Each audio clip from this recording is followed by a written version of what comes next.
கர்த்தருடைய பரிசுத்த நாமம் மகிமைப்படுவதாக. கர்த்தராகிய இயேசுவின் நாமத்தினாலே மீண்டும் 197வது வேத வினாவிடை பகுதியிலே உங்களை சந்திப்பதிலே நான் மிகுந்த மகிழ்ச்சி அடைகிறேன். ஒவ்வொரு நிகழ்ச்சிகளையும் நீங்கள் ஆர்வமாக பார்த்து வருவதற்காக உங்களுக்கு ஆண்டோடைய நாமத்தினாலே நன்றியை தெரிவித்துக் கொள்கிறேன். இந்த நாளிலும் நாம் படிக்க போகிற வேத வினா விடை பகுதியின் தலைப்பு சி வரிசை. தமிழில் நம்ம வார்த்தைகளை பார்க்குறோம். சி வரிசையில் இந்த நாளில் வேதாகமத்திலிருந்து பெயரோ அல்லது வார்த்தைகளையோ நாம் கண்டுபிடிக்க போகிறோம். அதற்காக ஒரு சில துணுக்குகளை நான் க்ளூ கொடுப்பேன். அதை வைத்து நீங்கள் அந்த வரிசையிலே கண்டுபிடிக்க வேண்டும். ஓகே, நிகழ்ச்சிக்குள்ள போலாமா? இந்த நாளிலே முதலாவது கேள்வி, ச என்ற எழுத்திலிருந்து ஒரு பெயரை நாம் கண்டுபிடிக்க போகிறோம். வேதத்தில் சொல்லப்பட்டுள்ள ஒரு ராஜா, பழைய ஏற்பாட்டில் குறிப்பிடப்பட்டுள்ள ஒரு ராஜா. இந்த ராஜாவுடைய பெயர் சேல ஆரம்பிக்குது. கண்டுபிடிங்களேன் பார்க்கலாம். சவுல் அல்ல, இன்னொரு பெயர் ச என்ற இடத்துல ஆரம்பிக்கும் ஒரு ராஜாவுடைய பெயர்.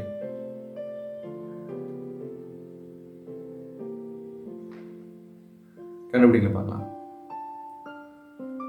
ரொம்ப எளிதான ஒரு கேள்விதான். ச என்ற எழுத்திலே ஆரம்பிக்கும் ஒரு ராஜாவுடைய ஒரு பெயர்.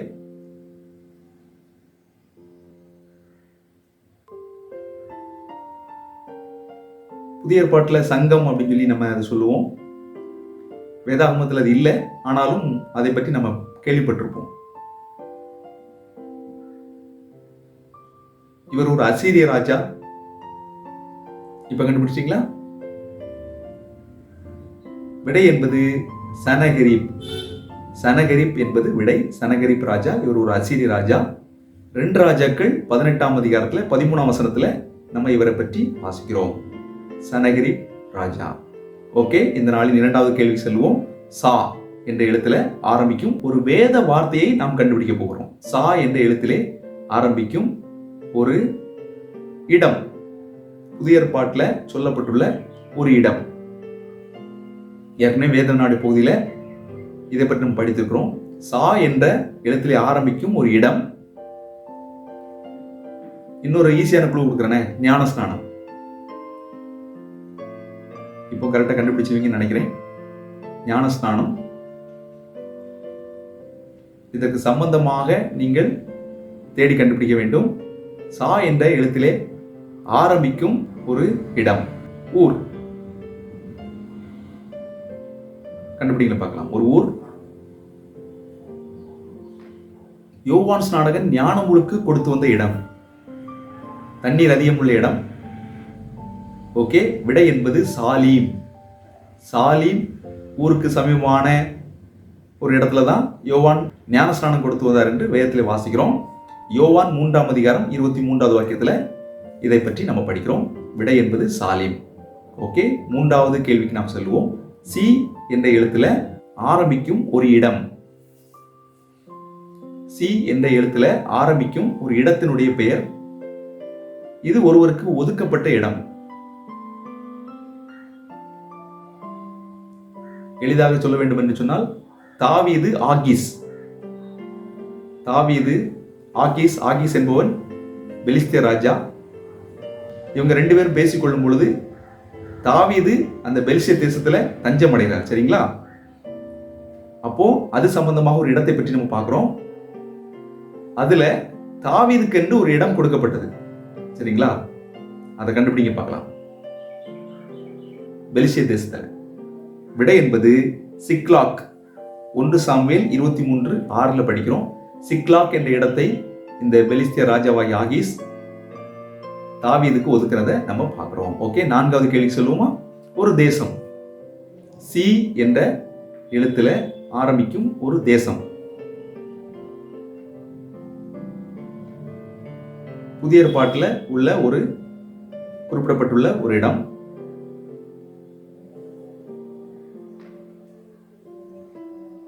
ஒரு ஸ்திரீனுடைய அட்ரஸ், ஒரு ஸ்திரீனுடைய இந்த விலாசத்தை சொல்லப்படும் பொழுது, அவளை அறிமுகப்படுத்தும் பொழுது இந்த பெயர் பயன்படுத்தப்பட்டுள்ளது?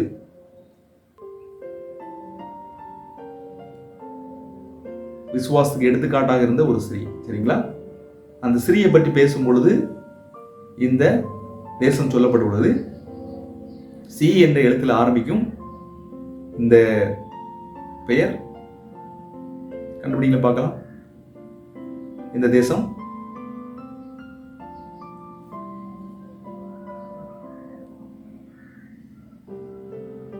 இந்த சகோதரிய ஆண்டவர் அவமானப்படுத்துறது போல ஒரு காட்சி சொல்லப்பட்டிருக்கும். ஒரு கிரேக்க ஸ்திரீ, அப்படித்தானங்களா?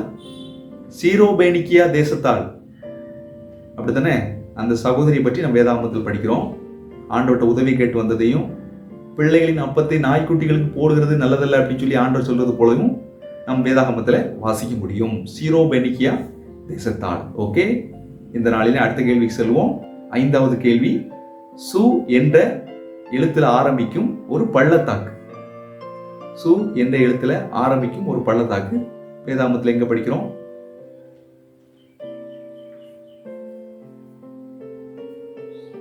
இப்போ நான் கேள்வி கண்டுபிடிக்கும் பொழுது கரெக்டா எனக்கு நினைவுக்கு உடனே இந்த பள்ளத்தாக்கு ஞாபகத்துக்கு வந்துச்சு. அதே போல உங்களுக்கும் வரும் அப்படின்னு சொல்லி நான் கர்த்தருக்குள் நம்புகிறேன். ஏனென்றால் எல்லாமே நம்ம தெரிந்த பகுதிகளாகத்தான் நம்ம முதல்ல படிக்கிறோம். சு என்ற எழுத்துல ஆரம்பிக்கும் ஒரு பள்ளத்தாக்கு எங்க படிக்கிறோம்? இதை பத்தி. இந்த பள்ளத்தாக்கு என்ன? யார் கண்டுபிடிக்கான்னு பார்க்கலாம். சு என்ற எழுத்துல ஆரம்பிக்கும் ஒரு பள்ளத்தாக்கு. விடை என்பது சுக்கோத். சுக்கோத் பள்ளத்தாக்கு என்று நாம் வேதாகமத்தில் படிக்கிறோம். சுக்கோத் பள்ளத்தாக்கு. ஓகே, இந்த நாளின் 6வது கேள்விக்கு செல்வோம். சு என்ற எழுத்திலே ஆரம்பிக்கும் வேதாகமத்தில் உள்ள ஒரு வார்த்தை அப்படின்னு வச்சுக்கோங்களேன். அல்லது சொல்ல போனா அரண்மனை அப்படின்னு சொன்னா நீங்க என்ன கண்டுபிடிப்பீங்க?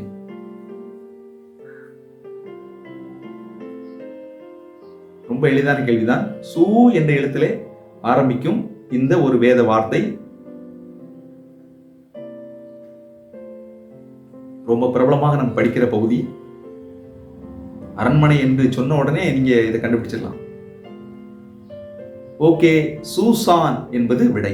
எஸ்தர் 1ஆம் அதிகாரம் 2ஆம் வசனத்துல பார்க்கிறோம். சூசான் என்பது விடை. ஓகே, சே என்ற எழுத்துல ஆரம்பிக்கும் ஒரு பெயரை அடுத்ததாக கண்டுபிடிக்க போகிறோம். இது 7வது கேள்வி. இது ஒரு பட்டணம். புதிய பாட்டில் சொல்லப்பட்டுள்ள ஒரு பட்டணம். ஆண்டவர் இயேசு கிறிஸ்து பயணித்த ஒரு பட்டணம். சே என்ற எழுத்துல ஆரம்பிக்கும் ஒரு பட்டணம். கண்டுபிடிங்க பார்க்கலாம். ஆண்டவர் இயேசு கிறிஸ்துனுடைய ஊழிய பயணத்திலே உள்ளடக்கிய ஒரு பட்டணம் இது. சே என்ற எழுத்துல ஆரம்பிக்கும் ஒரு பட்டணம். குறில் சே. சரிங்களா? புரியும் நினைக்கிறேன் உங்களுக்கு. சே என்ற எழுத்துல ஆரம்பிக்கும் ஒரு பட்டணம். விடை என்பது செசரியா பட்டணம். செசரியா பட்டணம். மார்க் 8ஆம் அதிகாரம் 27வது வாக்கியத்துல நம்ம விடையை பார்க்கிறோம். மார்க் 8:27 செசரியா பட்டணம். ஓகே, 8வது கேள்வி செல்வோம். ஒரு மலை.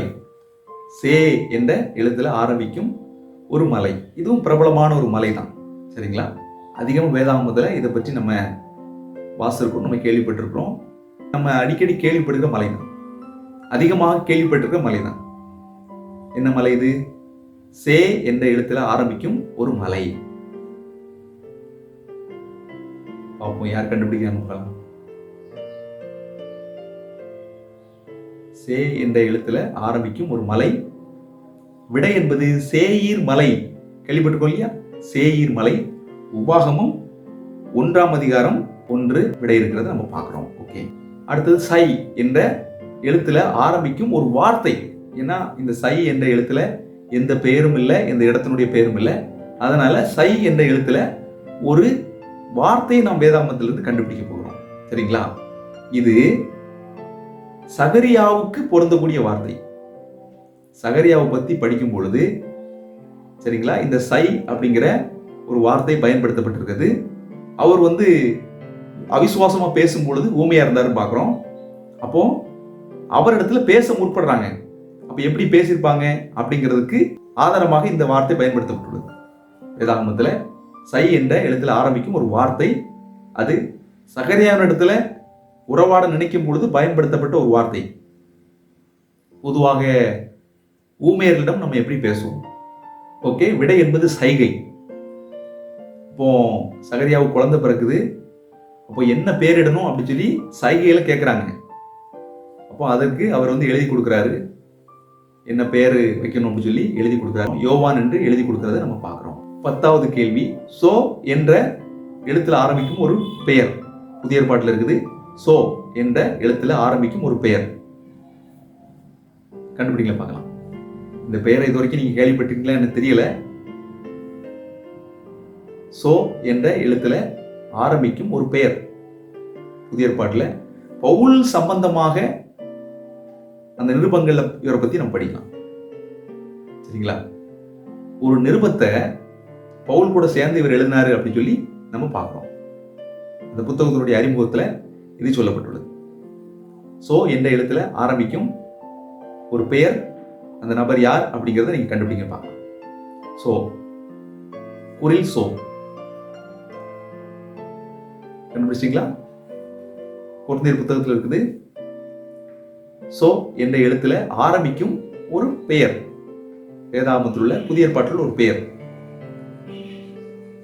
விடை என்பது சொஸ்தேனே. சொஸ்தேனே என்ற ஒரு நபர் இவர் பவுலோடு சேர்ந்து கொரிந்தியருக்கு நிருபத்தை எழுதினார் என்று 1 கொரிந்தியர் 1ஆம் அதிகாரம் 1வது வாக்கியத்தில் நம்ம படிக்கிறோம். 11வது கேள்வி செல்வோம். 11வது கேள்வி, சோ என்ற எழுத்துல ஆரம்பிக்கும் ஒரு ஊர். சரிங்களா? இந்த பெயரே ஒரு நபரால வைக்கப்படுது. அப்படின்னா என்ன? அந்த ஊருக்குள்ள இந்த மனுஷன் போன உடனே பெயர் வைக்கப்படுது. அந்த காட்சியில ஆண்டவர் போக சொன்ன இடம் வேற, ஆனா இந்த ஊருக்குள்ள போயிருவாரு. அதனால அந்த ஊர் இந்த பெயர் பெற்றது அப்படின்னு சொல்லி நம்ம வேதாகமத்துல வாசிக்கிறோம். கொஞ்ச நாள்ல அவர் அந்த ஊரை விட்டு கிளம்பிடுவார். ஏன்னா பயந்து, ஆண்டவர் அந்த இடத்துல போய் சொன்னார் அப்படின்னு சொல்லிட்டு மறுபடியும் பயந்து போயிடுவார். அப்படி என்றால் அந்த ஊர் பெயர் என்ன? பழைய ஏற்பாடு. சோ என்ற எழுத்திலே ஆரம்பிக்கும் ஒரு ஊர் பெயர். ஒரு மனிதன் தப்புவிக்கப்பட்டு அந்த இடத்துக்கு போக வைக்கப்படுகிறார். அப்பொழுது அந்த ஊருக்கு இந்த பெயர் வந்ததாக நம்ம பார்க்கிறோம். கொஞ்ச நாள் இருந்துட்டு அவர் மறுபடியும் ஆண்டவர் சொன்ன இடத்துக்கு மலை மேல போறார். என்ன பேரு? சோவார். சோதகுமார் பட்டணத்தை விட்டு லோத்து வெளியே வர்றாரு. மனைவி பின்னிட்டு பார்த்து உப்பு துணாயிறாங்க. இந்த ஊருக்கு போன நலமா இருக்குமே அப்படின்னு சொல்லி கேட்கிற ரெண்டோட்ட அந்த ஊர் சோவார் என்னப்பட்டது அப்படின்னு சொல்லி நம்ம வேதாகமத்தில் வாசிக்கிறோம். ஆதியாகமம் 19:22 விடை இருக்கிறது. ஆதியாகமம் 19:22. இந்த நாளின் 12வது மற்றும் கடைசி கேள்வி, சவு என்ற எழுத்துல ஒரு வேத வார்த்தையை நீங்கள் கண்டுபிடிக்க வேண்டும். சரிங்களா? இந்த வார்த்தை ஸ்திரீ சம்பந்தப்பட்டது. அதாவது ஸ்திரீயை பற்றின ஒரு வசனத்தில் வருகிறது. இதை பற்றி வஞ்சனை உள்ளது என்று சொல்லி வேதத்தில் படிக்கிறோம். இது வஞ்சனை உள்ளது. எளிதாக கண்டுபிடிப்பீங்கன்னு நினைக்கிறேன். இது வஞ்சனை உள்ளது. ஸ்திரீயை பற்றி பேசும்பொழுது இந்த வசனம் ஒப்பிட்டு பேசப்படுறதை நம்ம பார்க்கிறோம் பழைய ஏற்பாட்டில். சவு என்ற எழுத்துல ஆரம்பிக்கும் ஒரு வேத வார்த்தை, பெண்கள் சம்பந்தமாக குறிப்பிடப்படுகிற ஒரு வார்த்தை. கண்டுபிடிச்சிட்டீங்களா? என்ன வார்த்தை அது? ரொம்ப எளிதான வார்த்தை தான். ரொம்ப பிரபலமாக நம்ம தெரிந்திருக்கிற ஒரு வார்த்தை தான். விடை என்பது சௌந்தரியம். சௌந்தரியம் என்பது விடை. சௌந்தரியம் வஞ்சனை உள்ளது, அழகும் வீண், கர்த்தருக்கு பயப்படுகிற ஸ்திரீயே புகழப்படுவாள் என்று நீதிமொழிகள் 30:31 வாசிக்கிறோம். ஓகே, சா சி வரிசையில தமிழ் எழுத்துக்களை நாம் வேதத்தோடு ஒப்பிட்டு படித்தோம். எல்லாரும் உற்சாகமாய் கலந்து கொண்டீர்கள். இன்னும் நீங்க வேறு விதமாக திட்டமிட்டு நீங்கள் வேறு விதமாகவும் இந்த குயிஸ் நடத்தலாம். சரிங்களா? நீங்க இருக்கின்ற இடத்துல வேற எங்கேயாவது இந்த குயிஸ் நடத்தணும்னா மாத்தி நடத்தலாம். சரிங்களா? உங்களுக்கு ஆண்டவர் கொடுத்த ஞானத்தின்படி, தாளத்துகளின்படி அதை நீங்க பிரித்து நீங்க எப்படி செய்யலாம். நான் என்னால் இயன்ற வரைக்கும் முயற்சி செய்து இந்த பெயர்களெல்லாம் நான் எடுத்து உங்கள் முன்பதாக வைத்திருக்கிறேன். ஓகே, நீங்கள் ஒவ்வொரு நிகழ்ச்சியிலும் உற்சாகமாய் கலந்து கொள்கிறீர்கள். நன்றி. ஒரு சில பேருக்கு கடந்த வேத வினாவிடை போட்டிக்கான பரிசுகள் அனுப்பப்பட்டுள்ளது.